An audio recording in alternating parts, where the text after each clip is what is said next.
Hey everyone, I'm absolutely devastated, shocked, and honestly mad. I need your opinions because I don't know how to process any of this. I'm 22 and have been dating my boyfriend, Alex, for the past 3 years. We've had our ups and downs like every couple, but I genuinely believe that we were in a solid place. We've talked about future plans, possibly moving in together, and heck, even children. I thought I knew him better than anyone else. Turns out I might have been wrong. Now, this is where the drama starts. One morning, Alex left for work and I decided to use our shared computer. Imagine my surprise when I found his Facebook logged in. I never intended to snoop, trust me, I'm not that type of person. But before I could log him out, I got a notification from one of the tabs that he left open. And that's where my heart just stopped. The message was from my best friend Jordan, a name that should not be popping up on my boyfriend's Facebook. Especially not with a winking emoji next to it. Curiosity killed the cat, right? I opened up their chat and I swear I felt my heart drop to my stomach. Flirty messages, flirty. Intimate conversations, secret meetups, pictures, everything. It was clear that they've been seeing each other behind my back for months. Every date mentioned, every secret exchange was a betrayal from not one, but the two most important people in my life. But there's a twist to this. The more I read, the more I realized something even more hurtful. Jordan had been feeding Alex information about me. I'm talking my insecurities, our private conversations, even the surprise gift that I was planning for Alex's birthday. It's like they were playing some sick game, using everything I confided in Jordan against me. The bond I shared with Jordan was deep. We were practically sisters, and now I just felt betrayed and stupid. I trusted them both, and they trampled all over my trust, making a mockery of it. Gosh, the anger that followed. I wanted payback. I wanted them to feel the same amount of pain, the humiliation that I was experiencing right now. My mind was racing, and thoughts of revenge. I started to plot a scenario where I would expose them, and it's going to be very dramatic, but I have not really acted on anything yet. I have not confronted either of them. Jordan has been texting me as if everything was A-OK, talking about our upcoming girls' night, acting normal, and Alex has been his sweet self, hugging and kissing me. It's crushing me. And telling me how much he loves me. I mean, it's nauseating. I'm lost. I feel alone. I question every decision I've ever made. Every sign I might have missed. It's hard to breathe. Thinking about the double life that they've been living right under my noses, I know I should not have snooped. But isn't it better that I found out now than live a lie? Anyways, guys, please drop some advice down below because I'm going to confront them sooner or later. Update 1. Hello again. First off, thank you to everyone who sent supportive messages and advice after my final post. I needed to hear it. Your words gave me strength to finally take action, and let me tell you, this is quite the update. I could no longer bear the weight of Jordan and Alex's betrayal. Their fake love, their pretended concern, I felt suffocated in my own home. Especially after knowing they were probably laughing behind my back. I decided to confide in my younger brother, who's been my rock throughout everything. I told him every sordid detail, and his fury was palpable. Even though the phone, after, we talked, he offered to help me get a bit of revenge. I hesitated, but honestly, I've had enough. The next day, after seeing Alex off to work, my plan was set in motion. My brother showed up with his truck. Together, we began packing everything. I mean everything, every memory that belonged to Alex, everything. As we sorted through his belongings, my anger was somewhat tempered by moments of grief and disbelief. The thoughts of Alex and Jordan's deceit kept me focused, and we divided his stuff into 3 different loads. The first one, we drove to the public park where Alex and I shared our first kiss. With each time we dumped, I could feel the weight of that memory dissipating. My brother silently supported me, letting me take the lead. He knew this was as much about closure as it was revenge. The second load was taken to the drive-in theater, where we had our first date. We lined his things up against the fence, making sure that they were visible enough to catch the attention of everyone passing by. By the third load, I was drained emotionally, but this was the most satisfying of them all. We took it straight to Jordan's house. Without a second thought, I hurled his belongings onto the front yard, not caring if they broke, and let her deal with the mess that she helped create. Back at the house, my brother quickly changed the locks, ensuring that Alex would not have any way to sneak back inside. As the sun set, I took a deep breath and created a group chat with Alex and Jordan. I confronted them. Finally, letting out all the pain and anger I felt, I also left Alex a series of cryptic clues, hinting at where he could find his scattered belongings. Better hurry, or you might lose more than just me. Almost instantly, my phone exploded. Calls, texts, voicemails, you name it. Both of them trying to explain, to plead. I silenced my phone, feeling a mixture of heartbreak and triumph. Later that night, Alex showed up frantic and disheveled. He yelled, banged at my door, and pleaded for a chance to explain. But my brother stood firm, ensuring that he never made it past the front porch. There were shouts, threats, tears, the culmination of a 3-year relationship reduced to a messy, noisy end at my front door. Hours later, after Alex finally left, I sat in silence of my own home. The calm after the storm. I felt empty but free, and my brother squeezed my shoulder, silently promising to always have my back. I've never managed to be in this place. Revenge is not always sweet. I'm left with so many emotions to sort through. What happens next, I'm not really sure. Update number 2. Once again, I find myself sitting down to type out the last installment in this crazy saga. Betrayal, heartbreak, you name it. The past 2 weeks have been, for a lack of better words, a whirlwind. First, there's Alex. He's been relentless in his attempts to get in touch, calls, texts, desperate messages, begging for my forgiveness, everything. He claims he's lost some of his belongings and could not find everything. Honestly, I could not care less. His pleas only remind me of how little he thought of our relationship when he was sneaking around with Jordan. I've been very firm, rejecting every attempt, and the trust is broken and no amount of begging can repair it. And then there's Jordan, or rather the lack of her. She's been radio silent in everything that went down, which initially surprised me. We were best friends for so long, I expected anger, tears, pleas, everything, but nothing. That silence was louder than any words she could have said, and it confirmed one painful truth. She never really cared. Her friendship was a mask, a convenient way to get closer to Alex. Each passing day without any word from her was a stark reminder of the depths of her betrayal. But just when I thought things could not get any more twisted, they did. A few days ago, as I was mindlessly scrolling through Facebook, trying to distract myself from everything, a post stopped me dead in my tracks. It was Jordan, with a beaming smile holding up a tiny pair of baby shoes, announcing her pregnancy. The congratulatory moments just poured in from the comments, but all I felt was a gut-wrenching mixture of disbelief and clarity.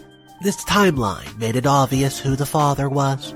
I didn't need a DNA test or a Mari episode to tell me. My ex-boyfriend and my former best friend were starting a family. In a way, it felt like the universe was playing some cruel joke on me, but as the shock wore off, a strange sense of relief. This must have been destiny? Then I'm glad I found out about their treachery sooner rather than later. Throughout this ordeal, I've questioned my decisions and my worth. But now, seeing that post, recognizing the toxic environment I was unknowingly a part of, I don't regret my actions. Sure, I might have acted impulsively, driven by a bit of pain and anger, but was it unjustified? I've since found solace and support in genuine friends and family. I guess what I'm asking you guys is, am I the a-hole?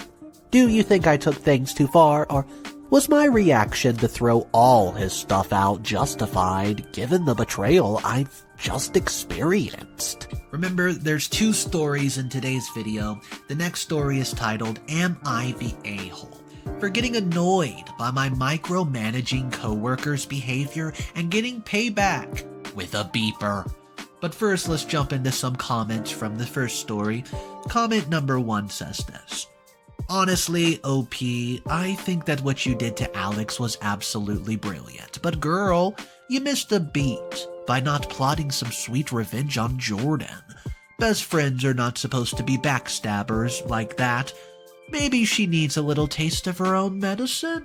Who knows? Comment number 2 says this. I've been in a situation similar to yours, OP, and I totally get the rage and hurt that you're feeling. Alex and Jordan are major a-holes here for what they did. Betrayal from 2 of the closest people in your life is unimaginable pain. Sending hugs, I hope you find real friends and love in the future. Comment 3. While I understand your pain and anger that you must have felt, I think that you could have handled it a bit better. Putting his stuff on the porch and cutting ties would have shown your maturity. There's a lot to be said about being the bigger person, especially in the face of such a deep betrayal. So, revenge might feel good in the moment, but in the long run, it's just perpetuating the cycle of negativity. Comment number 4. Everyone sucks. I mean, let's be real. No one's denying that what Alex and Jordan did was awful. But by stooping to their level, you're not doing yourself any favors either. Leaving his belongings scattered like that, especially if some items were lost, it's not justified. The higher road would have left everyone better off. And the final comment before we jump into story number 2 is this. First, shout out to your younger brother for being such a rock in a tough situation. Sibling goals, am I right? Well, as for what you did, given the intense emotions and betrayal, I commend you for finding a way to take back some control. Alex and Jordan are absolutely the a-holes for having this secret relationship for so long. Here's to better days and genuine friends ahead. Let me know your thoughts on those comments, and here is story number 2. I've been working at a small tech company in sales for the past 5 years. I love my job. The team's fantastic, the environment's motivating, and the products we sell are top-notch. However, there's a thorn in my rose-tinted view of my workplace. Rachel. Rachel and I started around the same time, and for the most part, she's an exemplary employee. She's the kind who clocks in early, stays late, and does not let a minute go by without being productive. At face value, it seems commendable, right? However, it's not just about her diligence, it's about how she influences others around her. Despite being on the same level as most of us in the office, Rachel behaves like she's everyone's superior, their supervisor. She often oversees my work, offering unsolicited advice or comments like, you could have worded that email differently. Did you double-check those issues and numbers? She's notorious for keeping tabs on everyone's punctuality. If you're even 5 minutes late, expect a lecture from, her on time management and dedication. Her constant micromanaging, despite not being anyone's boss, it grates on my nerves and those of my coworkers. There have been times where I've tried to give Rachel the benefit of the doubt. Maybe she just has good intentions. Maybe she's just overly passionate about the job. But recently, things took a turn for the worst, highlighting her need for control in every single situation, even the pettiest of it. We've had a lunch meeting scheduled with an important client. Our manager specifically told us it was on the company's dime and encouraged us to enjoy ourselves, making a good impression on the client. Rachel, however, had other plans as soon as we sat down. She took it upon herself to guide our orders. Let's not order anything too expensive. Scanning the menu with a hawk's eye, when Jake tried to order a steak, she shot him down. It was a disapproving glare and suggested that he opts for a salad. it wasn't just our orders that she was finicky about. Guys, she snapped her fingers at the waiter. Can you believe that?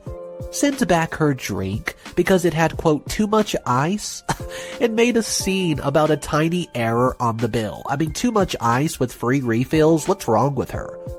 I was boiling inside. It wasn't even her money. Why was she acting like the company's financial overseer? She's not even a manager. Her constant need to be in charge was becoming more evident and frankly unbearable. But this is the craziest part. Finally, as the waiter approached for like the third time, Rachel was insisting that her salad was, and I quote, not crispy enough. I could not hold it in. I say, Rachel, I began with my voice seething. Can you please let the waiter do his job and let the rest of us enjoy our meal? The table went silent and Rachel's face turned a shade of crimson I had not seen before. I'm just ensuring we made a good impression, she retorted. And is nitpicking every tiny detail and making everyone uncomfortable your idea of a good impression? Our manager quickly intervened, diffusing the situation, so we wrapped up lunch and I could feel the tension in the air.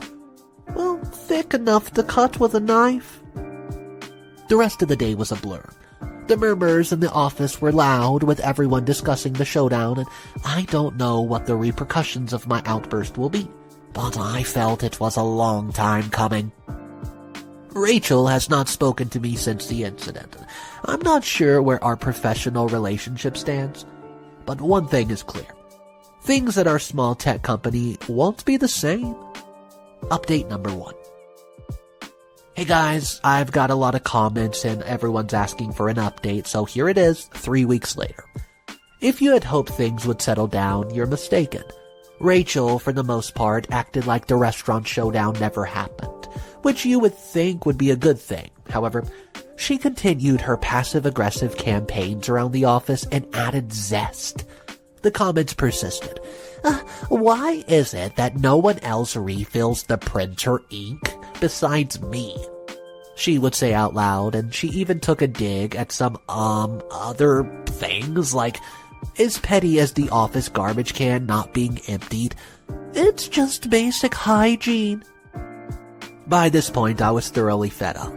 I craved some sort of cathartic release, and some way to get back at her without causing outright harm. This is not usually my style. I don't like revenge. But the temptation to give her a taste of her own medicine was great. Late one night, while aimlessly scrolling through Amazon to distract myself from work stress, I stumbled upon the perfect item. A miniature beeper designed for pranks. It had a remote control and could emit an array of annoying sounds at different intervals. On a whim, and maybe a glass of wine, or two, I clicked buy now. It's so easy nowadays to buy stuff. The next few days, the waiting period felt like an eternity. Every single snide comment Rachel made only heightened my anticipation when the package finally arrived. I could barely contain my excitement. The beeper was even more discreet than I'd imagined. I played around with the settings and settled on the double beep every minute one. It was loud enough to be noticed by infrequent enough to be maddening. Well, D-Day arrives, right? I get to work usually and right on time, but this time I get there unusually early. My heart was racing, praying that Rachel would not have one of her early bird days. She always likes to say, the early bird gets the worm. It's so annoying. I stealthily made my way to her cubicle. After ensuring the coast was clear, I fixed the beeper inside one of the metal bars under her desk. Watching Rachel's reaction was both thrilling and nerve-wracking. Initially, she just looked around puzzled like a lost puppy. But as the hours dragged on, her irritation was clear as day. Every beep seemed to ruffle her feathers. By midday, her workspace looked like a tornado hit it. She's unplugged every device, rummaged through the drawers, and shifted her furniture. Guys, it was poetic justice at its finest. Watching the office most notorious micromanager being thrown off her game. Well, the piece of resistance came as I was heading out for the day. Rachel was sitting on the floor in her cubicle, hair disheveled, a picture of despair. I debated whether to lay into her, saying, "Hey, it's a prank." But a mix of mischief and guilt swayed me as I entered her space. I waited for the beep. And when I heard it, I theoretically just pointed at the beeper's location. "Oh, what's that? How did it get there?" Rachel looked up with her eyes a mixture of relief and fury. With an exasperating sigh, she says, "Seems like someone played a prank on you," and flung the beeper in the trash can. I stifled a chuckle as I walked out, hearing her mutter a series of colorful phrases. The drive home felt liberating, with my laughing at the sheer absurdity of it all. Well, as I type this update, guys, I can't help but wonder what tomorrow holds. One thing's for sure, the office dynamics have shifted, and I'm embracing myself for Rachel's move. Update number 2. Wow, it's strange how quickly time flies. 2 weeks ago, I was secure in a job I loved, and now I'm unemployed. Thanks to a prank on Ari. If you've been following my saga with Rachel, you'll remember the beeper prank. Well, things spiraled way out of control. The day after my prank, Rachel approached me and, well, she went straight to management about it. Maybe she was genuinely upset, or perhaps she wanted a semblance of control. But either way, it was the beginning of the end for both of us. The following morning, my boss called Rachel and me into the office. The atmosphere was tense, and I had this sinking feeling in my stomach. Without any preamble, our manager expressed his disappointment, and he said, "Oh, the restaurant incident was meant to be the last of this childish behavior. This office is no place for ongoing drama and pettiness." I was prepared for a stern reprimandation, maybe even a temporary suspension, but what came next left me shell-shocked. "Effective immediately. Both of you are terminated from your positioning." He stated it so matter-of-factly, as though letting 2 employees go was just another item on his to-do list for the day. I glanced at Rachel, who seemed just as surprised, tears streaming down her face, and it became evident that her intent had not been to get us fired. Nor did I ever imagine my small act of rebellion would escalate to this. My Amazon drunk order would get us fired. Walking out of the office together, the weight of what transpired pressed heavily on us. We were no longer colleagues, but 2 individuals thrown together by an unfortunate series of events. As we approached the exit, Rachel looked at me and said, I'm sorry." Well, the vulnerability in her eyes was genuine as far as I could see, and it was a controlling persona I had grown used to. I just sighed and said, I'm sorry. I should not have done what I've done. I'm very sorry." An awkward silence enveloped us, and punctuated only by the distant hum of an office activity. Then, driven by a newfound sense of camaraderie and shared misfortune, I just offered, "Hey, how about we just go job hunting together next week? 2 heads are better than 1, right? I promise I'll leave the beeper at home." Rachel nodded, wiping her tears away with a little laugh, and said, "Sounds good."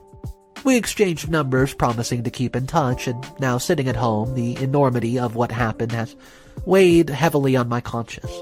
Part of me wishes I have chosen the high road after the restaurant debacle. I can't help but feel responsible for both of us losing our jobs over what began as minor annoyances. However, another voice in my head wonders if it was really my fault. Was Rachel not responsible for her overbearing behavior?